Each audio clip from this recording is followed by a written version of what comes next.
Natalia, bienvenida, muchísimas gracias. Un placer recibirte. Natalia Román, una de las mujeres que más conoció a Ricardo Ford, ¿no? Se podría decir, sí. Ahora me voy a meter en esa vida tan atrapante para nosotros que ha llegado a la pantalla y a documentales. Nosotros en Infobae hemos hecho un documental también en un momento, pero sí. ¿Cómo llegás vos a la vida de Ricardo? A mí me presentan a Ricardo en el pasillo de Showmatch en el año 2010. Y ese mismo día Ricardo me invita a cenar a su casa y él justo se había peleado con Virginia Gallardo ese mismo día, y en cuanto cruzo la puerta de la casa, o sea, no me tenía confianza, ¿no? Me había visto 3 segundos en el pasillo, y en cuanto cruzo la puerta de la casa se puso a llorar por Virginia. O sea, así de transparente, así de, digamos, de confiado era. Y ese mismo día es que él idea Una novia para Ford, el reality dentro del reality. Entonces ahí es que llego a la vida de Ricardo. ¿Inmediatamente empezaste a trabajar con él? Mis primeras tareas fueron justamente con el documental, el reality. Este reality, micro reality de Showmatch, que de las chicas que habían quedado seleccionadas, había una a quien Ricardo como que me dijo, bueno, es ella, necesito que con ella la conviertas en una chica Ford, lo que él decía, una chica Ford. Rubia, exuberante, que le ayudara a hablar en cámara. ¿Era Erika en ese momento? Era Erika Midland. Esa fue exactamente, esa fue mi primera tarea con Ricardo, que bueno, duró más o menos porque justo él al poco tiempo conocía a Claudia, pero Erika siguió al lado de él. Y después al tiempo, un día, él me pide que replique lo que hice con Erika con Celeste Muriega, que era como su gran protegida y era donde él ponía todas las fichas y decía, yo quiero que ella sea una estrella. Entonces Pero ya no como pareja de él. No. Porque, espera, voy un poquito para atrás. Sí. Ricardo en ese momento era un rockstar. Era un rockstar. O sea, todos queríamos notas con Ricardo, todos, o sea, ya había logrado ese cometido que él tenía de ser famoso, ya era un hombre que daba un paso y era una selfie. Sí. El nivel, de hecho, a ver, pasaron ya casi 10 años de su fallecimiento y yo sigo siendo al día de hoy su jefa de prensa, porque sigue generando constantemente. Y no es que yo no haya trabajado más, es que cómo equiparás cualquier otro trabajo o cualquier otra persona que trabaje conmigo al nivel de Ricardo. Ahora, él en ese momento estaba en Showmatch como participante o como jurado. Jurado. Él ya jurado de Showmatch. Año 2010, él fue participante en el 2009, Bien. sí. Yo para ubicarme porque me voy perdiendo. Entonces, él ya separado definitivamente de Virginia. En ese momento ya estaba definitivo, sí. Ok, y empieza este reality. Y te pide, cuando termina eligiendo a Erika, te pide que la coaches, que la prepares de alguna forma. Claro, porque Erika recién llegaba de Moreno y era una chica absolutamente normal, sin conocimiento alguno de los medios. Y me acuerdo que las palabras exactas de Ricardo fueron, quiero que la conviertas en Pamela Anderson. Y bueno, eso fue lo primero. Y después, cuando llegué a Celeste, que era quien él quería que fuese su gran estrella, porque ponía todas las fichas en Muriega él, por el talento de ella y demás, me convoca y me dice justamente esto, que él quería que yo hiciera con Celeste algo. Y cuando le conté mi plan para Celeste, su respuesta fue, literalmente, ¿sabes qué? No te quiero con Celeste. Yo dije, bueno, me voy a mi casa, gracias por la entrevista. Te quiero para mí, dijo. El justo estaba cancelado en ese momento. Entonces, cuando yo asumo como jefa de prensa es para levantarle esa cancelación. Vamos a ir entonces a ese momento. Primero, hoy, ya con la información que manejamos y por suerte como pensamos algunas cuestiones, ¿no? Qué polémico esto de convertirla en Pamela Anderson. Era otra sociedad, convengamos, ¿no? También. Por eso digo, hoy era otro Showmatch también, era otro momento, aunque no fue hace tanto, pero hoy sería muy polémico convertirla en... Sí. ¿no? Y también estoy segura que hoy día ella no lo permitiría. ¿Por qué quería tener y presentar estas novias, Ricardo?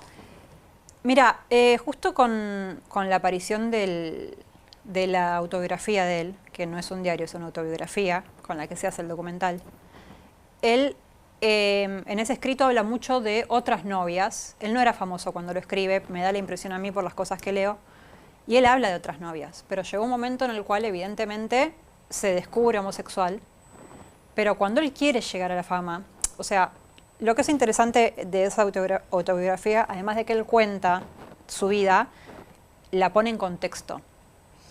Me voy un poco por las ramas, pero para que me entiendas. No, me sirve. En un momento él dice, cuando estaba por abrir una discoteca que se llamaba The Probe, que tuvo él acá, en un momento él dice, y ahora me respetarían como empresario a pesar de ser gay. Entonces yo lo que creo es que cuando él entendió que iba a tener la trascendencia que estaba buscando, más allá que a él le gustaba ese personaje así del hombre exuberante en el auto caro con la rubia linda al lado, creo que lo hizo porque él pensaba que no iba a ser aceptado de otra manera.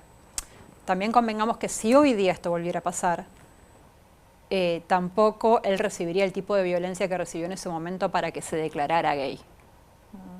Porque en ese momento él fue bastante hostigado para que se dijera gay. Y un montón de gente salió a sacarlo del closet. Hoy día eso no podría pasar. Abrimos varios frentes y todos me parecen interesantes. Sí, por supuesto. No tenemos por qué meternos con la sexualidad de nadie. Obviamente. Cada uno puede hacer de su sexualidad lo que quiera y contar lo que quiera o no contar lo que no quiera. Eso es una locura y por suerte lo hemos aprendido. Así es. Me preguntaba esto de las novias de Ricardo. ¿Él amaba a estas mujeres? Con Virginia te sé decir que sí. Ahora, ¿qué pasaba puertas adentro? Eso lo puede responder Virginia, que sigue estando en este plano. Pero sí te puedo decir que yo a Ricardo lo conocí llorando por Virginia, llorando por su pelea con Virginia. Sí te puedo decir que a Erika la adoraba. Sí te puedo decir que se encargaba de cuidarlas, más allá de lo que sea que pasara. ¿Había acuerdos económicos? No, se habló de los contratos. No, se habla eso no existía. No existía. O sea, en todos los casos estas chicas sabían, perdón que lo dije mal, pero estas mujeres sabían perfectamente dónde estaban paradas porque él planteaba todo de entrada. No es que aparecían de golpe con Martes 13 que no. En algunos casos sirvió justamente para impulsarse a la fama, en otros casos porque servía el juego mediático. También era otra tele. Todos. Había un acuerdo, pero no había un acuerdo económico. No es que las chicas recibían un sueldo mensual por ser la novia no. En algunos casos trabajaban en el teatro, en otros no. Sí tenían tarjetas de crédito, pero también es real lo que en algún momento una de ellas contó, que vos tenías que estar de punta en blanco todo el día. O sea, las chicas tenían que estar con uñas hechas, moverse por todos lados en auto porque tenían un reloj, tenían cosas, los celulares, lo que sea, o sea, nada. Había una tarjeta, sí, pero porque él las quería de determinada manera. Era parte del show. Era parte del show, sí. Que tal vez hoy sería distinto. Yo creo que hoy día no pasaría, por empezar. A ver, lo pregunto con muchísimo respeto, de la misma forma que Olmedo hoy sería distinto. Obvio. Y era un genio y hoy estaría haciendo humor de otra forma. Totalmente. ¿No? Sí. Sí. Tinelli ya no corta polleritas tampoco. No, o sea, cambió todo mucho en 10 años. Obviamente, en ese momento también eran chicas que eran tapas de un montón de revistas de hombres y hoy día esas revistas ya tampoco existen. Entonces, no había una cuestión, sí, todos hablaban de, por ejemplo, prostitución mediática. No recibían un sueldo. Eran amigas que en tal caso aceptaban ser parte de, en algunos casos, una relación real, en otros casos un vínculo por conveniencia, pero todas sabían perfectamente con lo que se iban a encontrar. Te preguntaba esto y por qué él quería presentar novias, un poco me decías parte del show. ¿Cuánto le pesaban los mandatos, la historia familiar a Ricardo? ¿Había algo de eso también, de sentir que no? No, porque sí, de hecho en el documental no sé si se llega a ver, pero había fotos de su familia con las parejas de él. O sea, la familia de Ricardo sabía perfectamente que Ricardo era gay, no tenía que ver con mostrarse de esa como un heterosexual. Para mí pasó 100% por el ojo público, digamos, por el miedo que él le tenía al ojo del público argentino. Él quiso ser cantante originalmente, sí, ¿no? sí. Bueno, después lo hemos visto cantar, por supuesto, pero me acuerdo de toda esa época, ahora voy a llegar a la cancelación, pero cuando se instala en Miami con ese sueño, debe haber sido, te pregunto a vos por lo que él te haya contado, una época de muchísima libertad para Ricardo la de vivir en Miami, ¿no? Sí, vos sabés que hay algo que está como demonizado en la idea de que, de que a él lo exilia la familia, cosa que no es real. Si vos ves, por ejemplo, una de las primeras entrevistas de Ricardo, que es la que le dio a Jaime Bailey, Jaime se lo pregunta, y él dice que no, que él le planteó a su familia que él quería irse a hacer carrera y que su familia como que se lo auspició. No es que lo exiliaron por gay o por lo que sea, no. Y en su autobiografía, una de las cosas que también es interesante para mí, es que él habla de esos comienzos donde él quiere e intenta ser cantante. Y en una parte dice que a él le molestó mucho bajarse del escenario y tener que estar pensando qué responderle a la prensa, y que ese asedio no era para él y que por eso había decidido dar un paso al costado. O sea, hubo un momento en el que él realmente no quiso eso para él. ¿Qué cambió? La verdad que me quedé con la incógnita porque no lo cuenta. Pero en algún momento él justamente rechazó la fama que venía con esa carrera. Hablábamos de la familia. Entiendo que cuando Ricardo decide ser papá, le pide ayuda económica a su familia. Sí. Corregime vos si me equivoco. ¿Hubo como alguna especie de negativa o de no estar de acuerdo por parte del padre de Ricardo? No, lo que cuentan los amigos, yo claramente en ese momento no estaba, pero lo que cuentan los amigos es como que el papá y él se pusieron como a discutir, pero no por un no, sino porque eran sus formas. Y que la conversación termina con un, bueno, decime dónde tengo que depositar, y corta. O sea, como que sí, los chicos, o sea, yo creo que fueron esperados por todos. ¿Cómo era el vínculo de Ricardo con el dinero? Ricardo tenía como una especie de filosofía, que lo cuenta en uno de los realities, en el que él decía que al dinero había que hacerlo circular, que había que gastarlo. En realidad los que están en metafísica y eso hablan de que sí, hay que hacerlo circular, pero hay que recibirlo también. Bueno, no, Ricardo solamente lo hacía irse. Ricardo, por ejemplo, montaba producciones enormes. Vos ibas a las obras de Ricardo y nada que ver con nadie. Ricardo rompió el mercado en lo teatral porque pagaba otros sueldos, porque ponía escenografías carísimas, porque también había un precio de Ricardo Ford que era distinto, y jamás recuperaba. Pero jamás recuperaba porque él, realmente la idea de él era como que el público pudiera ver algo de lo que él veía cuando se iba al exterior y que acá no existía. Él todo lo hacía para el público, no le importaba otra cosa. ¿Por qué? ¿Quería ser famoso? ¿Quería ser querido? ¿Tenía que ver con ego? ¿Por qué? Vos sabés que sí, que en algún momento, si bien en algún momento sufrió eso de la prensa cuando cantaba, en algún momento se le da vuelta. Y él empieza a sentir como esa adrenalina o eso que te llena cuando está todo el mundo gritando tu nombre y todo el mundo queriendo darte cariño y todo el mundo pidiéndote fotos. Y él me ha dicho a mí alguna vez, vos no sabés el vacío que se siente una vez que vos te bajás de ese escenario. O sea que claramente sí, él quería ese cariño constante, quería esa atención. Cuando me acuerdo, ahora voy a llegar a la cancelación, pero al principio, cuando Ricardo empieza a aparecer, me acuerdo de unas entrevistas con Fantino, Sí. Trus, no sé, como distintos momentos, este personaje que empieza a aparecer, que era súper colorido, entre las botas, los relojes, que llegaba con una limusina, ¿no? Hubo una construcción de un personaje que fue genial para culturalmente, ¿no? Para lo que consumíamos televisivamente. Y empezaron también algunos mitos como que Ricardo le regalaba a periodistas, a conductores, a productores, de todo. ¿Era así? No. Mira, Ricardo, lo mismo que vos veías en cámara, era en la casa. La única diferencia era que se sacaba los anillos porque le pesaban y obviamente las botas y eso. Pero era la misma persona. Entonces, ¿qué pasa? Cuando Ricardo conoció, esto fue un trabajo en simultáneo de 2 equipos en realidad. A Ricardo lo conocen y lo ven y es un personaje en sí, no había que tocarle nada, ya de por sí iba a ser altamente consumido. Entonces, por un lado, una persona, un productor, que era Guido Gurfinca, le propone hacer un reality cuando lo conoce. Y por el otro, que Ricardo ahí sí ya empezaba a querer ser famoso, quien era Leonardo, un jefe de prensa que tenía él, se le acerca a Juan Di Renzi, a Romina Chitro era, no me puedo acordar, y les pide, che, justo en el lobby de un teatro, ¿le puedes hacer una nota? Él es tal persona, heredero de Felford, que esto, que el otro. Entonces así sale la primera nota y Juan se la empieza a llevar a Sebastián Méndez, quien era productor de Infama en ese momento. Y lo vieron y dijeron, acá tenemos algo. Entonces empezaron a hacer notas y a grabar las salidas, surgen ahí los realities que estaba en ese momento Guido haciéndolos. Entonces todo se empieza como a encajar para que termine siendo el fenómeno. Pero tenía que ver con él como personaje. Era él. No compró espacios para aparecer. En algún momento sí, pero fueron 5 notas, las primeras 5. Ahí se dieron cuenta que tenía vuelo propio. Nunca más pagó una sola nota de nada. Nunca le hizo regalos ni a... O sea, si lo hizo de generoso, no esperando espacios, como sabemos que, bueno, sí, lo he hecho en cámara, entregar Rolex y esas cosas.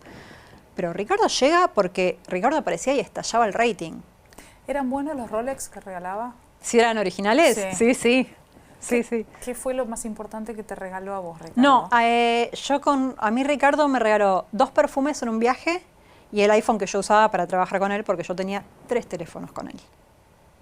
Qué mala leche, ¿no? Digamos todo. Anduvo regalando Rolex por la vida y a vos te regaló 2 perfumes, Natalia. No me regaló nada. Lo ayudaste un montón porque... Pero yo también cobraba un sueldo, no me correspondía. Son chistes. Sí, ya sé. ¿Pagaba bien? ¿Era generoso? Sí, pagaba bien. Sí, pagaba bien, pero uno también dejaba la vida ahí, ¿eh? O sea, vos sabías a qué hora entrabas, nunca sabías a qué hora salías, tenías jornadas de 14, 16, 20 horas.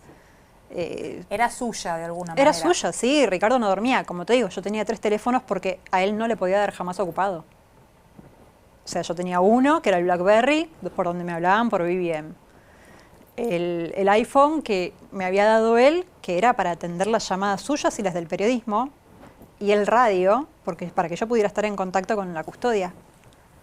O sea, no había forma de que él no me encontrara. Hablaste de la época de la cancelación, ¿no? O sea, vos empezás a trabajar con él cuando le llevas esta propuesta para Celeste y él dice, no, la quiero en mi equipo.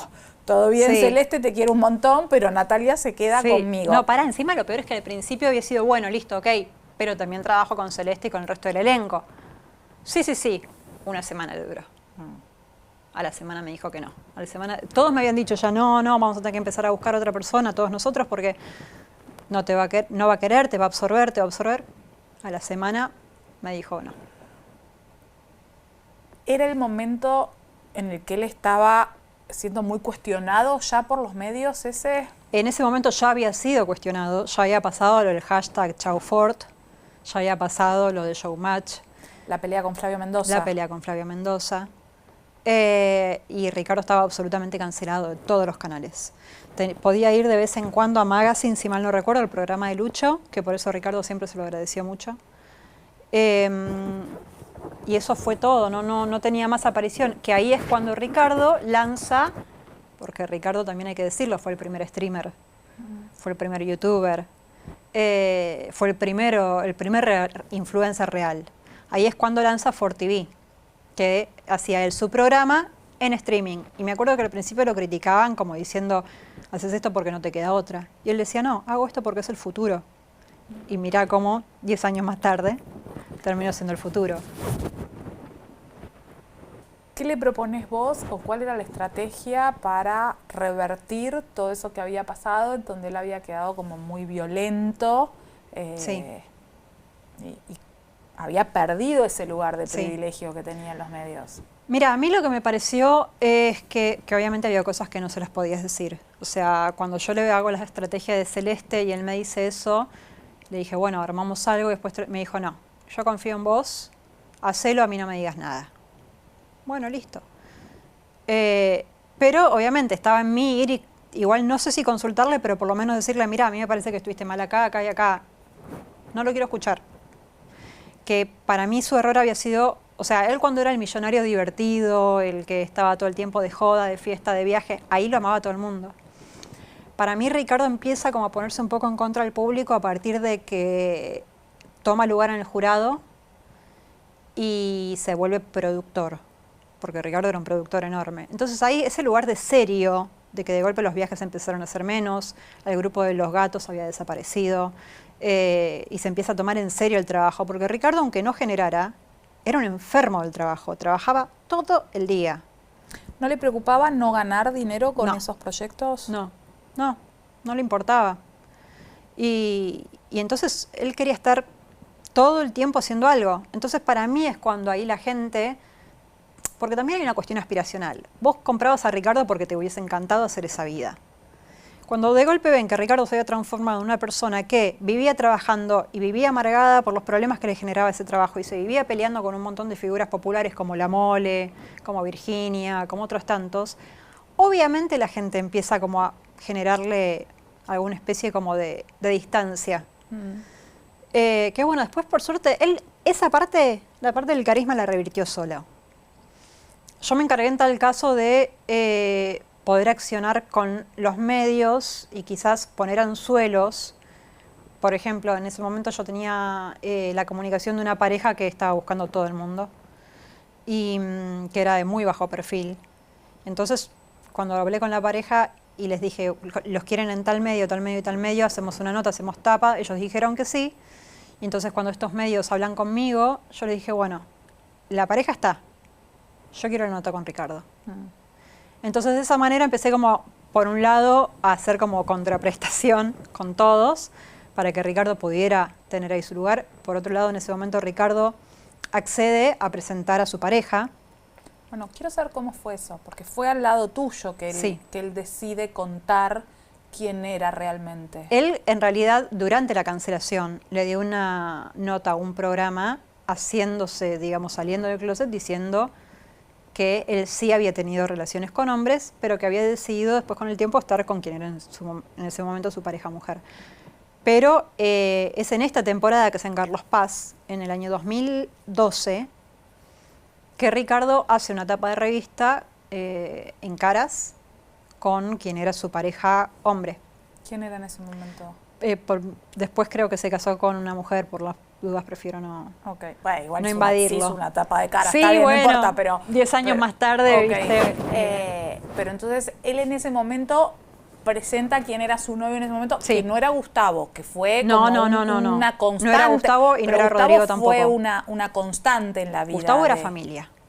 En la autobiografía de Ricardo, Ricardo dice, la persona más importante de mi vida fue Gustavo. O sea, Gustavo era familia, después de que dejaron de ser pareja, siguieron siendo familia. Gustavo, los chicos llegaron con Gustavo crió también a los chicos, era familia. ¿Los chicos fueron una decisión de Ricardo y Gustavo juntos? Yo creo, esto no sé, pero yo creo que fue una decisión de Ricardo, perdón, que Gustavo acompañó. Y ahí se transformó en un sueño en conjunto, porque de hecho, bueno, hay todo un proceso cuando uno decide subrogar. Uno de esos pasos es una carta a la subrogante explicándole por qué, para que ella acepte. Y esa carta la escribieron juntos, estaba firmado por los dos. Porque pienso que tal vez en otro momento de la historia, hoy que se puede inscribir a los niños con una copaternalidad, tal vez hubiera sido distinto. Todo hubiese sido distinto hoy día. O sea, como te dije, Ricardo era el primer streamer y en ese momento lo trataban de fracasado. Y hoy día, o sea, era tan incomprendido por todas las cosas que él hacía, que estaban adelantadas un montón en el tiempo. Ahora, entonces, Gustavo siempre estuvo, no importaba la pareja, no importaba No, si era Gustavo mujer, estuvo no siempre. importaba que hubiera otras parejas hombres, Gustavo estaba siempre siempre. estuvo en la vida de Ricardo. Sí. Y de Sí, los sí, chicos. sí. Y de los chicos, sí. Ok. Sí, desde que se conocieron nunca más se separaron. Sí, a ver, han tenido periodos de peleas como cualquier persona, pero sí, de ahí en más Gustavo fue parte de la vida de Ricardo siempre. ¿Fue el gran amor en la vida de Ricardo? Según Ricardo, sí. O sea, después de esta autobiografía aparece otro chico que él tildó como quizás la relación más pasional que tuvo, pero yo creo que esto es una apreciación personal, yo creo que sí, que debe haber sido Gustavo. ¿Cómo era Ricardo papá? Con Marta era una cosa que discutían de igual a igual. Vos la veías a la chiquita de 7 años, ponele, discutirle al padre como si tuviese 20. O sea, tenían una habilidad los dos para o sea, y Ricardo se quedaba como duro, porque claro, tenías una pulguita así, diciéndote las cosas como si nada. Entonces era divertida. Y Felipe era más de los consejos. Capaz que Felipe iba y le decía, yo creo tal cosa, y Ricardo lo escuchaba como si fuera un adulto también. Entonces, yo creo que de alguna manera Ricardo trataba a sus hijos, si bien eran chiquitos y los protegía, los trataba como, de alguna forma, como adultos. De hecho, los protegía al punto que los lugares donde estábamos nosotros, los chicos no estaban. Y donde estaban los chicos éramos muy poquitos los que podíamos pasar. ¿Y era un hombre que podía poner primero a sus hijos antes que nada? Yo creo que los ponía antes que nada. O sea, esa cosa de la maternidad y la paternidad de que la vida de uno, ¿no? Si bien uno puede tener, por supuesto, su carrera, sus sueños, yo no dejo de ser mujer, no dejo de ser periodista, ¿no? Y me siento muy realizada profesionalmente. Pero hay algo que uno sabe que viene con la maternidad o la paternidad, que es que la prioridad, el número uno, pasan a ser los chicos. Te lo pregunto a vos que lo conocías tanto, porque en lo que yo compraba, tal vez, de Ricardo, veía un hombre que se quería tanto a sí mismo que no sé si había lugar para priorizar a otro. No, yo lo que creo es que quizás lo que sí, Ricardo era tan multitarea, tenía tantas cosas, que el tiempo físico quizás era menos que el que le hubiese gustado. Pero los chicos estaban absolutamente contenidos de todos lados. Él lo cuenta en una nota, tenían 2 niñeras, no una, que las 2 los acompañaban desde que eran chiquitos. Una de ellas sigue al día de hoy y era la figura para Ricardo, la figura como materna de esos chicos es ella. Estaba Gustavo también. Los chicos tenían en ese momento como 4 o 5 custodios también. O sea, los protegía como si fueran de cristal, no los dejaba ir a dormir a las casas de los amigos, tenían como... Y siempre todo lo mejor para ellos, ¿eh? ¿Los quería? Sí, los quería. Él también cuenta en algún momento que, bueno, que Marta cuando era chiquita se ahogó y él la salvó y él te dice, o sea, no te das una idea de lo que se siente que se te esté yendo tu propia hija en las manos. Entonces yo creo que sí, pasa que Ricardo era una persona como... A ver, te lo pongo de esta manera, toda la parte humana de Ricardo... es la que él intentaba evitar por algún momento, por algún motivo contar. Porque Ricardo se muere y en ningún lado sale todo lo que él realmente hacía por la gente. Porque a Ricardo, por ejemplo, un día se le acerca un chico que estaba en silla de ruedas, que es Daniel, y Ricardo le pregunta, ¿qué te pasó? Y que había tenido ahora no puedo recordar si había tenido un accidente, no, había tenido un problema, había recibido un disparo. Y Ricardo, sin que el pibe le pida nada, porque él no le dijo ayúdame, nada, Ricardo dijo, yo te voy a hacer volver a caminar. Y él se encargó de investigar y de todo, y de ponerlo con los médicos y mandarlo a China. Y como eso lo hizo también con otro chiquito que tenía espina bífida y con otra nena que había nacido con, ahora no puedo recordar qué problema, o sea, y él no lo publicaba en ningún lado.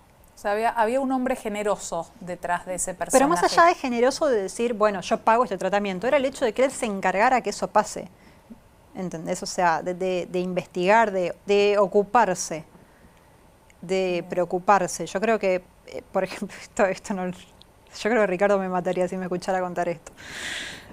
En el último verano, Ricardo a veces como que se iba de manos con los gastos y lógicamente en la fábrica le decían, escuchá una cosa, pará. Y como Ricardo no paraba, a veces la tarjeta se cortaba.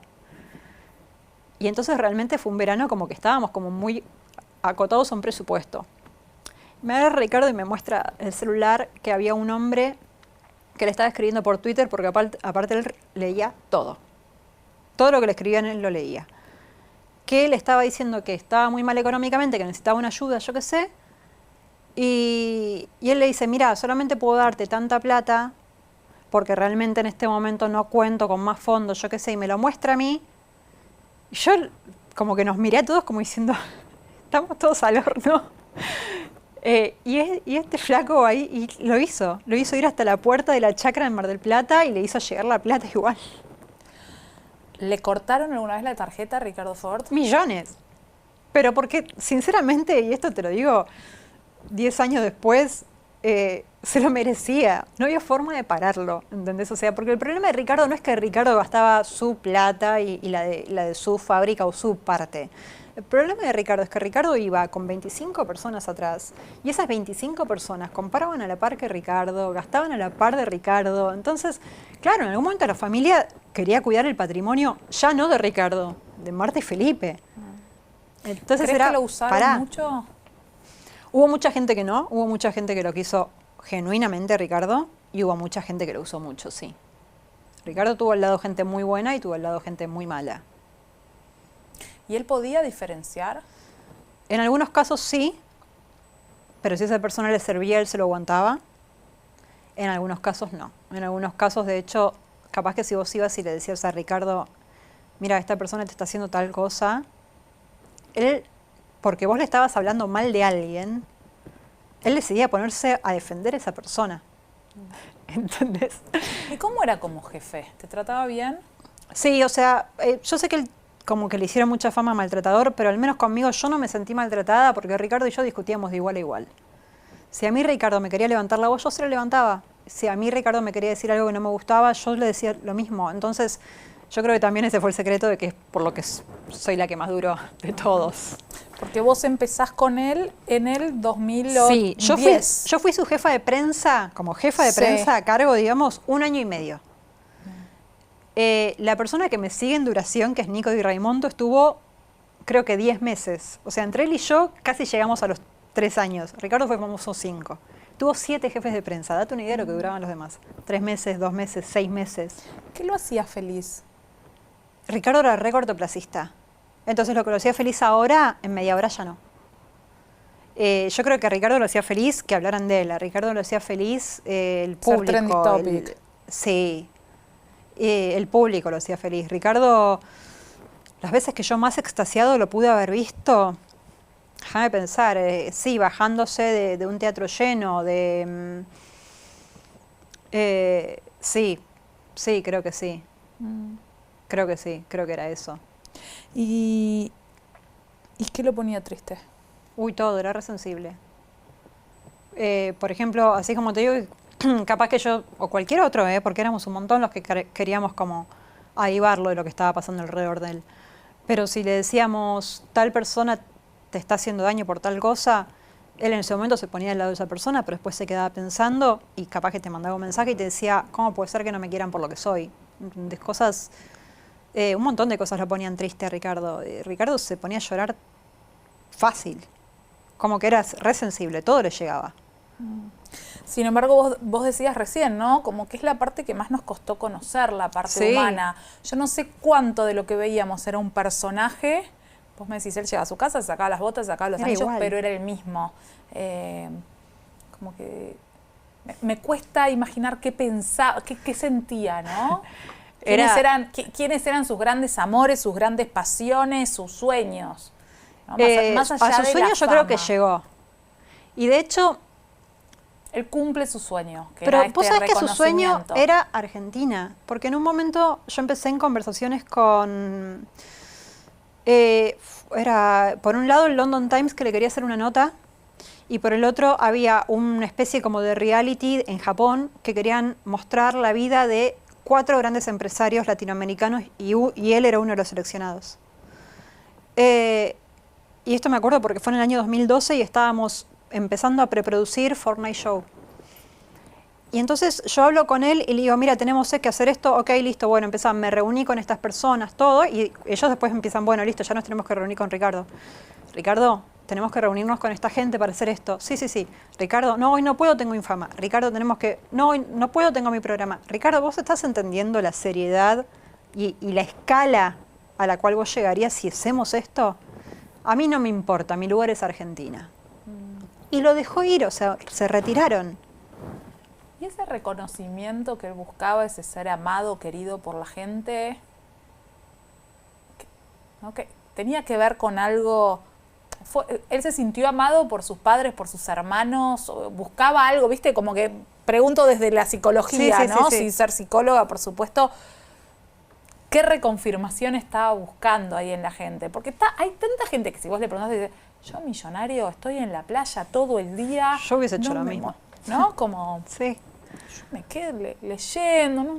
¿Con qué necesidad ir a pelearme con Flavio Mendoza o quien fuera? Tenía una obsesión por el público y por la gente, o sea... Me pregunto en lo profundo qué buscaba ahí, ¿no? ¿Nunca se analizó, Ricardo? Sí, en algún momento sí, y había dejado de ir. Era muy graciosa la anécdota y ahora no me la puedo acordar, pero se ve que dio con uno que le dijo lo que él no quería escuchar y le respondió, mira, ¿sabes qué? Me analizo mejor yo solo. Y de ahí en más él decía como que él se autoanalizaba y que le iba bien. Yo creo que él lo que buscaba era eso, buscaba cariño, buscaba reconocimiento del público y lo que le importaba era eso, no había otro... Por eso también es cuando lo cancelan es que él se deprime tanto. Porque lo que buscaba era eso, o sea... Cuando decís se deprime tanto, estamos hablando Literalmente. ¿se deprime a qué punto? Yo en ese momento no estaba viéndolo mucho, él justo lo estaban operando de la espalda, estuvo internado mucho tiempo y cuando pasa esto se deprime, se encierra en la casa y sus custodios me contaban que estuvo como un mes casi sin salir, o sea, se deprimió, porque bueno, le faltaba eso y era lo que al final del día es lo único que él quería, el público. ¿Tenía la fantasía de que iba a morir joven? Sí. Sí, aparentemente cuando él era bastante más joven, vio a una bruja o un brujo, no recuerdo, pero lo que cuenta es que esta persona le dijo, vos vas a ser muy, muy famoso de la noche a la mañana, muy famoso, y 5 años más tarde te vas a morir. Y fue literalmente así. Él se hizo muy, muy famoso, digamos, aproximadamente, bueno, su pico de fama fue el 2010, pero él ponele que empieza 2008, 2009 a hacer cosas y se muere en el 2013. Entonces, ahora si vos me decís que las brujas no existen, pero que las hay, o que lo decretó él, ya no lo sé. Pero fue así. Él se exigió por demás, ¿no? Él no solo se exigió por demás, él era un muy mal paciente. Y aparte esto, o sea, en algún momento tenía que operarse, volver a operarse. Seguramente fue la rodilla y no la espalda. Creo que él tuvo como 8 cirugías de rodilla en un año. Me acuerdo acompañarlo yo en esas 8 cirugías. Y en algún momento tenía que volver a operarse y los tiempos de reposo no le daban para empezar los ensayos para la última obra, si yo mal no recuerdo, que fue Ford con Caviar en Mar del Plata. Entonces, él dijo, bueno, me opero, pero no puedo hacer el reposo. Y se subió al escenario. Y ya está. Sí, me acuerdo de esto, ¿no? De operaciones o de la rodilla o de la espalda y que estuviera bailando en la tele a los 2 días. Él bailar en la tele bailó únicamente en el año 2009 en Showmatch. Después de ahí en más fue jurado. Hizo algún que otro musical, pero no. Pero sí que... O entrenando y filmándose, ¿no? Como... Sí, o que de hecho una de las cirugías que... En bueno, cualquier después... situación que a nosotras esa cirugía nos dejaría 2 semanas sin pasarnos una planchita por el pelo tiradas en la cama. Hubo una de las cirugías que bueno, ya ahí no voy a entrar en criterio médico, cada uno sabe lo que hizo, pero una de las cirugías, de hecho, él pidió que no lo duerman y hizo una tweetcam mostrando la cirugía.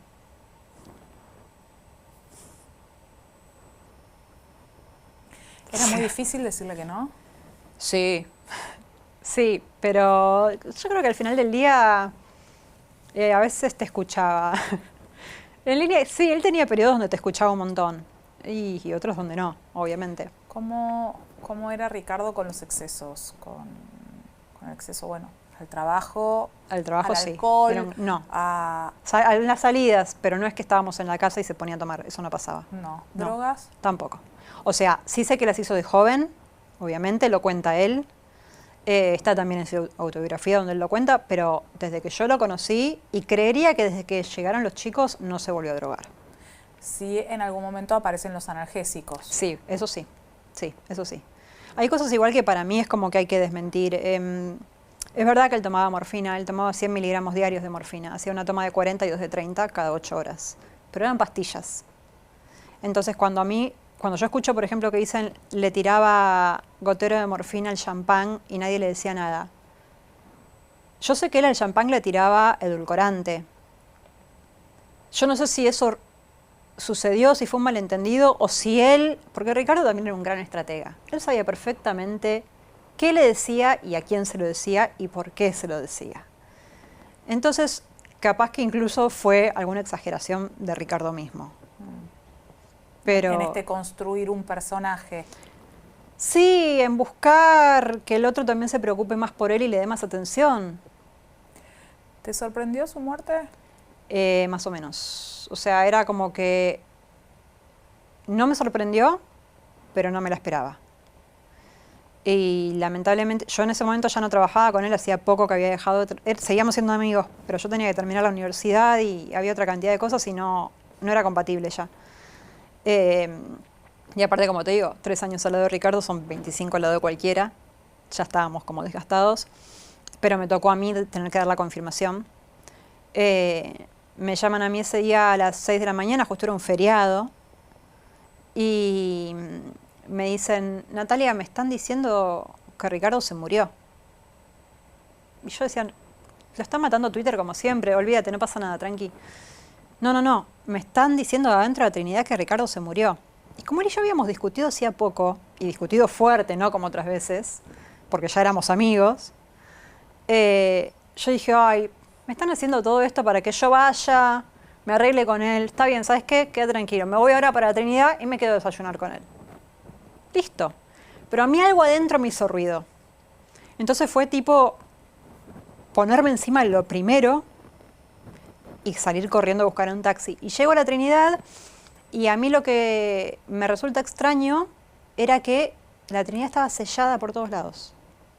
Y adentro la gente de seguridad con una cara de pánico. Entonces me acerco a la recepcionista y le digo, voy a tal habitación, que era la que él estaba siempre. Y ahí se le transformó la cara. No podés pasar. Mirá, le digo, estoy en sistema, vengo constantemente, estoy autorizada, déjame pasar. Y no me querían dejar pasar, entonces ahí ya empecé a levantar la voz y desde el ascensor me escucha uno de los custodios y me dice, Natalia, vení para acá. Y me mete con él el ascensor y le digo, decime que no es verdad. Sí, es verdad. Dale. Yo pensé que estaba todo el mundo complotado. Y en ese momento subo y estoy en la sala de espera de terapia intensiva, o sea, no estaba, era en la habitación de él, y me llaman de un diario uno de los 2 grandes diarios de este país, y me dicen, Natalia, queremos que nos confirmes que falleció Ricardo Ford. Le digo, mira, la verdad que no te puedo confirmar nada. Y me dicen, si no nos confirmás vos, vamos a tener que llamar a Marta, a la madre. En ese momento Marta tendría unos 81, no sé, 80. Y le digo, mira, si vos le das un disgusto a una señora de 80 años sobre una mentira, te voy a hacer responsable de lo que sea que a esa señora le pase. Así que dame 15 minutos, que yo acabo de llegar a la Trinidad, y si esto es cierto, te lo confirmo. Bueno, pero 15 minutos nada más. Ok. Entonces ahí toqué el timbre de terapia intensiva, les pedí que me permitieran entrar a hablar con Gustavo y con Eduardo. Me acerqué a ellos, les conté lo que acababa de pasar, y les dije que yo sabía en un momento re difícil. Ya cuando les vi las caras me di cuenta que era cierto. Y entonces ahí dijeron, bueno, hay que llamar a mamá. Y fueron a llamar a Marta y ahí cuando el periodista tuvo su primicia, digamos. Y ahí tuve que confirmar que Ricardo había muerto. Y de ahí en más, bueno, el resto del día me quedé adentro de la habitación con él y con los que iban entrando. Hubo un despedirse de Ricardo en ese momento, ese día en la habitación.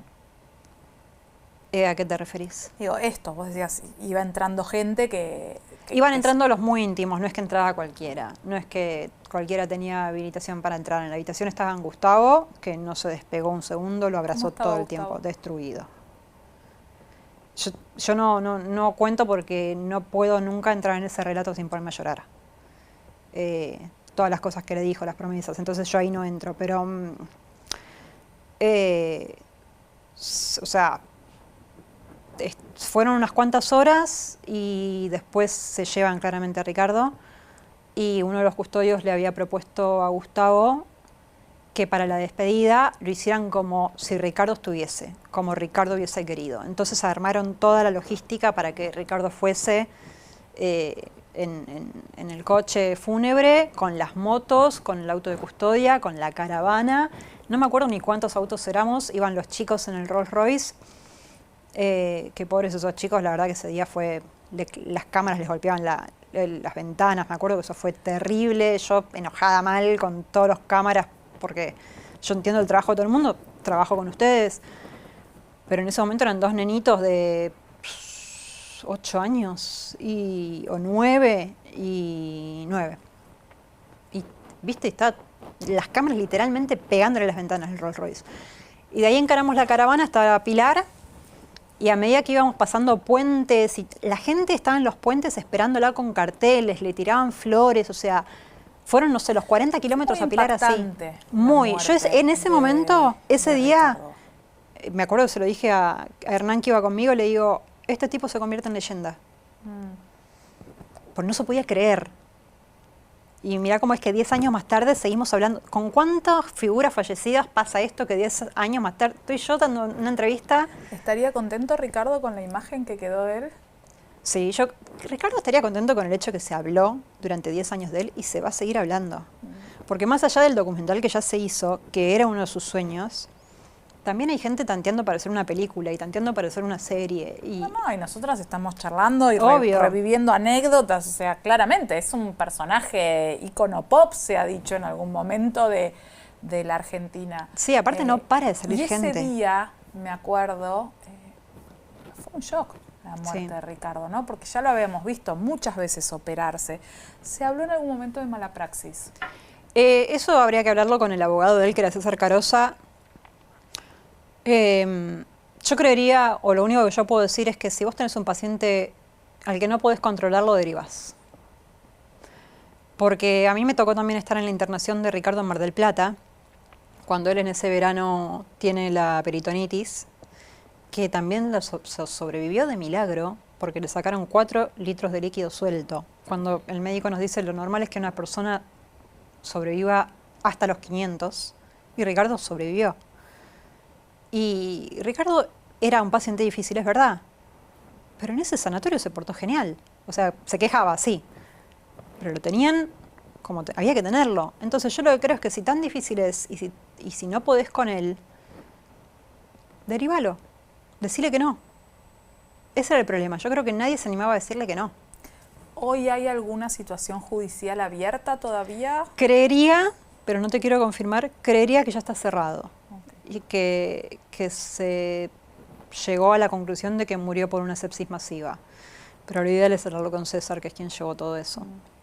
O habrá habido, pero ok, no voy a profundizar ahí para que no estemos hablando sin tener claro de qué hablamos. Pero me acuerdo porque en ese momento se dijeron muchas cosas, ¿no? No podíamos hablar de otra cosa. Sí, fueron meses. Yo me acuerdo que en ese momento a un periodista le preguntan qué opinaba de esto, si lo iba a sobrevivir o qué, mediáticamente hablando. No, esto va a durar 2 días, al tercero ya no hablamos más del tema. Estamos acá, 10 años más tarde, sigue apareciendo gente. Hablaste de la internación en Mar del Plata por la peritonitis. ¿Es después de esa internación en la que él presenta a Gustavo de alguna manera a la sociedad? Bueno, vos sabés que eso fue cuando se interna Ricardo ese verano. A mí, o sea, yo siempre como que traté de evitar salir de vocera, hasta que mientras no me quedó otra, creo que fue justo, no, mentira. Tuve otro episodio cuando había que levantarle la cancelación. Pero en ese momento era como que la puerta del sanatorio se llenaba de vedettes y de gente de teatro y de cosas hablando. Y era tipo un hablemos sin saber, porque algunos hablaban muy bien y otros los escuchabas y decías, ¿qué está diciendo? Entonces yo me cansé del circo mediático que se había armado en la Puerta de la Trinidad todos los días. Entonces le pedí a Gustavo. Le dije a Gustavo, mira Gustavo, te pido por favor que pongas vos la cara, porque esto no va. No, ¿te parece? Ricardo se va a enojar. Gustavo, poné vos la cara, va a estar todo bien. Porque yo en ese momento tuve que trabajar a ciegas durante 2 semanas. O sea, Ricardo sin saber, sin enterarse de nada. Y yo tenía que hacer lo que yo suponía que a él después lo iba a dejar contento. Y Gustavo apareció en cámara y lo amó todo el mundo. Todo el mundo. Y ahí es que cuando Ricardo reacciona, que eso fue acá en Buenos Aires ya, cuando habíamos vuelto, y ahí Ricardo se dio cuenta Y sí, ahí decidió presentarlo él y todo. En realidad lo había presentado, pero había quedado ahí el tema, punto. Y acá lo llevó con él a Intrusos y contó realmente su historia y todo. Y así es que él decide presentar a Gustavo. ¿Cómo es que vos volvés o que continuás trabajando con la familia de Ricardo después de su muerte? Porque en el año 2018, ahora no me acuerdo, Gustavo me cruza a mí en Showmatch de nuevo y me cuenta que Marta estaba queriendo hacer su fiesta de 15 y que lo estaba volviendo loco. Que Marta era como el padre, que quería más y todo grande y yo qué sé. Y le dije, Gus, déjamelo a mí, yo me ocupo, yo los ayudo, olvídate, no pasa nada.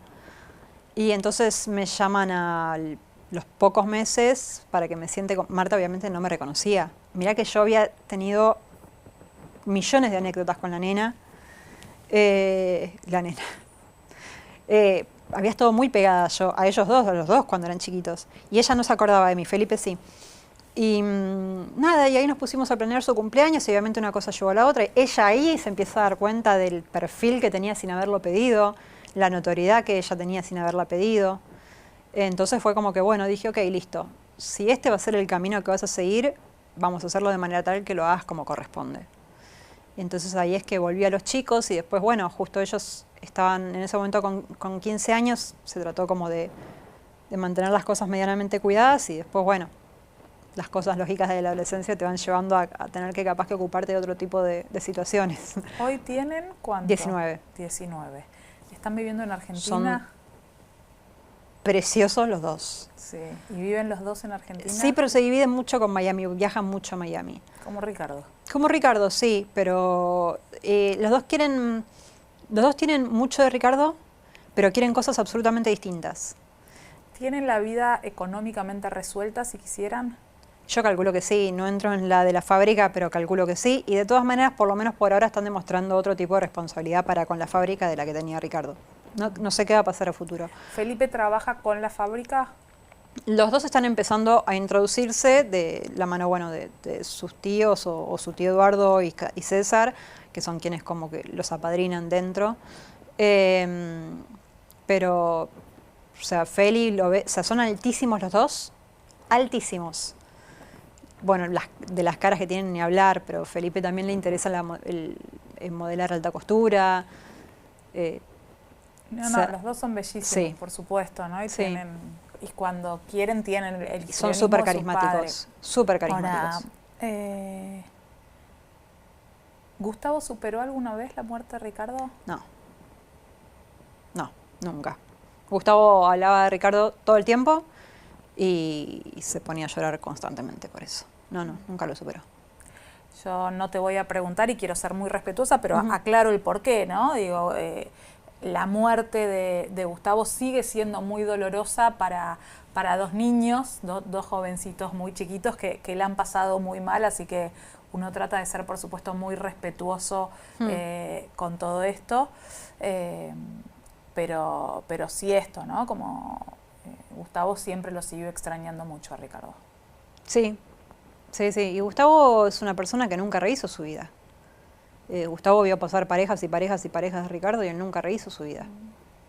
Yo creo que eso como que habla mucho por sí solo. Nati, ¿cómo lo recordás vos a Ricardo? Yo lo extraño un montón. A mí me encantaría que él estuviese hoy día acá porque trabajar con Ricardo es algo que no se parece a nada. Haber trabajado con Ricardo. Vos en un mes vivías lo que vivías con cualquier otra persona en 5 años. Con Ricardo estabas obligado a hacer multitarea. O sea, yo llegaba hoy y capaz que me tocaba maquillar a un elenco entero porque a él no le había gustado lo que había hecho la maquilladora. Mañana me tenía que hacer cargo de su vestuario. Pasado, producir Fortnite Show. Después los musicales. Después algo para el reality. En el medio tratar de hacer la prensa, que era mi rol principal.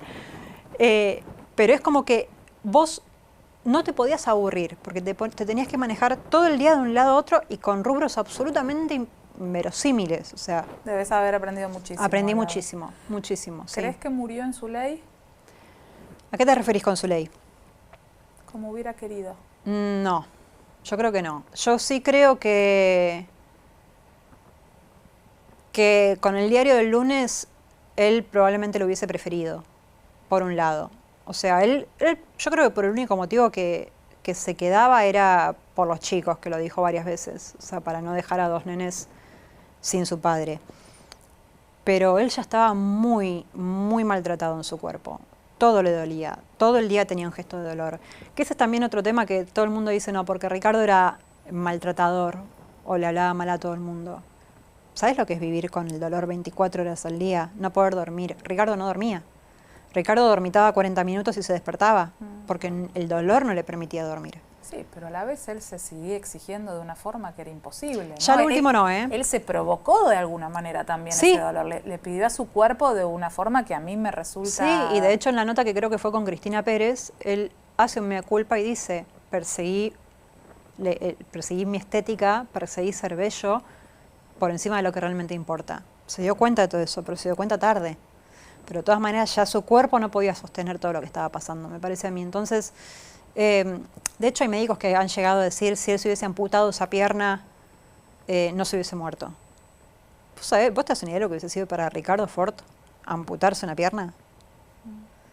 ¿Cuántas operaciones estéticas se hizo, Ricardo? Muchísimas menos de las que se dicen. Se exagera mucho, mienten mucho con un montón de cosas. ¿Se operó para ser más alto? No. No. Hablaban de de unos talones. Sí, no. A Ricardo lo que sí le pasó es que después de la cirugía de espalda, que creo que fue la del año 2011, cuando estaba cancelado, yo un día lo miro y siempre como que a él le molestaba que yo me pusiera, o sea, era medio ambiguo porque por un lado él quería que yo esté con taco aguja y por el otro lado le molestaba, porque él lo igualaba. Y en un momento nos dimos cuenta que él me había pasado a mí, entonces le digo, vos creciste. Me dice, sí, viste, gané centímetros con la operación, no sé qué. Pero yo, no, hay un montón de las cirugías que se dicen que no son ciertas. De hecho, cuando Ricardo fallece, bueno, entiendo que él no se mostraba así en la televisión, tenía panza. De haber tenido esa plancha abdominales de la que todos hablan, hubiese tenido los abdominales y la panza detrás. Cuando Ricardo muere, la cara la tenía como caída. Entonces, eso que hablaban de prótesis de acá, no. Sí, capaz alguna inyección que se dejó de dar, porque en algún momento él se quiso dejar de inyectar Botox porque decía que él necesitaba la expresión para actuar. Entonces, eso también salió, digamos. Pero no, yo creo que esto lo consulté después con un montón de gente que está en el culturismo, en el fisicoculturismo y que conoce de las drogas que uno consume para ese tipo de cosas y que es como muy normal, que de hecho le pasa a las mujeres también, viste que mujeres que compiten se les empieza a ensanchar todo esto, la voz les cambia.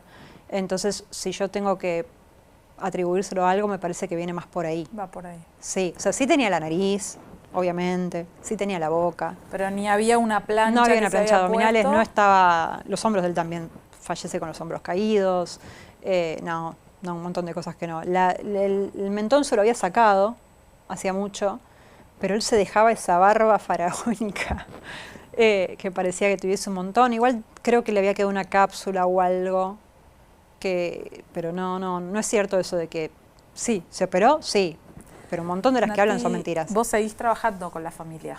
Sigo trabajando con los chicos, sigo trabajando con Tomás, que es el sobrino, y después, bueno, todas otras cosas por otro lado. Gracias a Ricardo, digamos que fue una gran escuela, me especialicé en gestión de crisis. Así que me suelen venir a buscar para eso, la gente como para arreglar problemas mediáticos, digamos.